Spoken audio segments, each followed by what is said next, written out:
So why does it exist? And the reason it exists is there are downsides to traditional currency. And people who created this realized that there were some downsides that they were concerned about, worried about, tired of, whatever. One of the downsides is accepting payment in non-US currency can be a hassle. If you're an online seller through your own Shopify site and you have somebody who wants to give you money from, pick a country, they have to solve that problem to purchase on your site. And so that's a bummer. That's a hassle. But there are other downsides to traditional currency. The fee structure involved in transferring money is as a percentage high. You know, you never think about the 4% or 6% the ATM machines as, do you accept this fee? It's like on $20, you know, they're taking out a fee that's like a real chunk of money.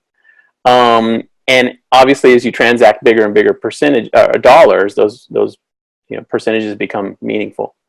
And then currencies can fluctuate really dramatically. I did the same exact thing the other night. I have $100 trillion notes from Zimbabwe, and I don't have them in front of me. But the currency in Zimbabwe is famous for being debased in the last 15 years. But they keep printing larger and larger denominations. So they've got, they used to have $1 trillion note. And I remember going through Zimbabwe in 2008 or 9 and saying to the guy, hey, can you give me back change in the $1 trillion note? Because I just want to keep one.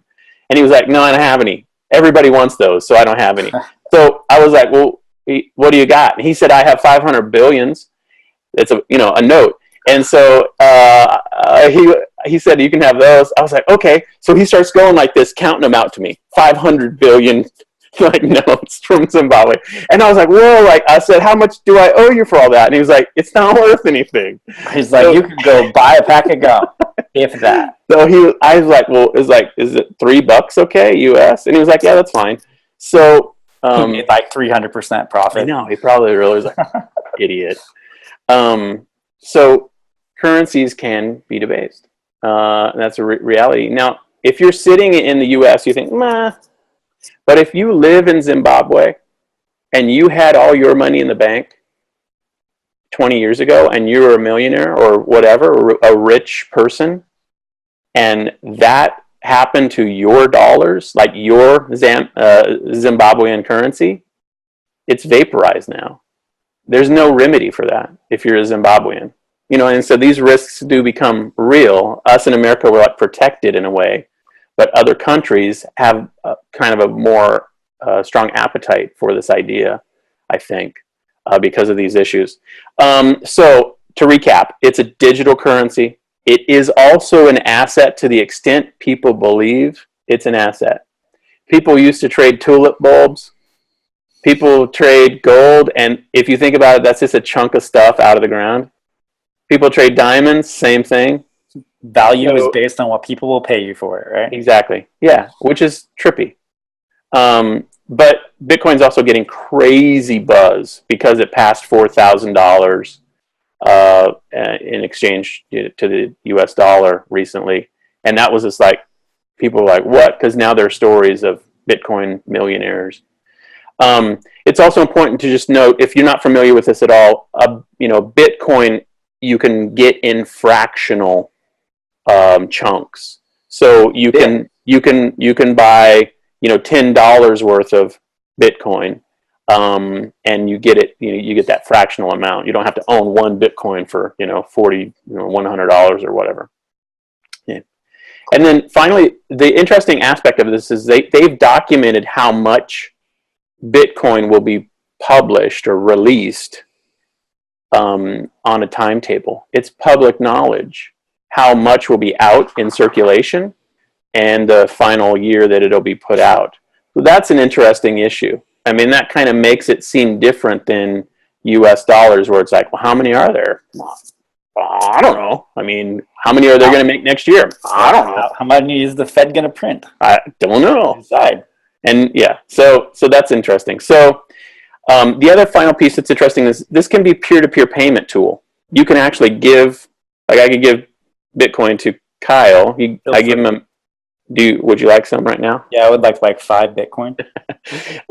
And so, but you can do that without any intermediary.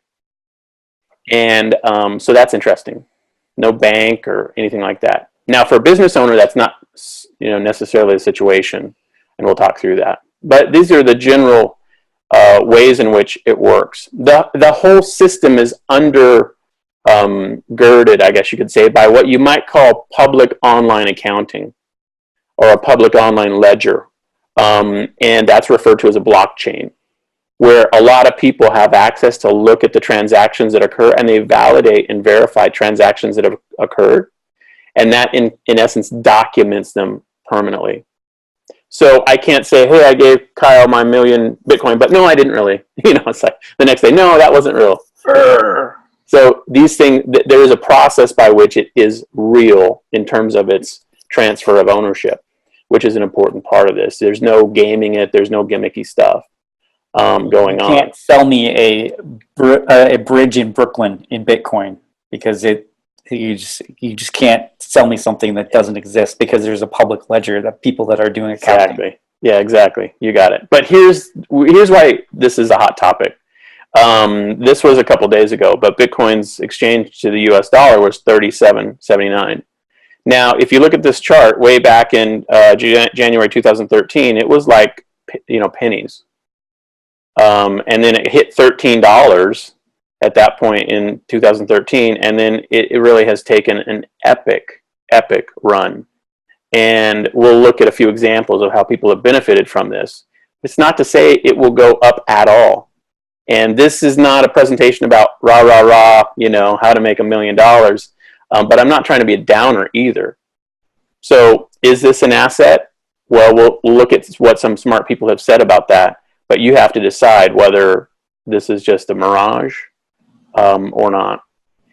Ethereum is the other cryptocurrency that's commonly traded, and it was trading the other day at 288 for the dollar. So clearly a lot lower denomination. And you can see in the little screen grab there, Litecoin was trading for $49.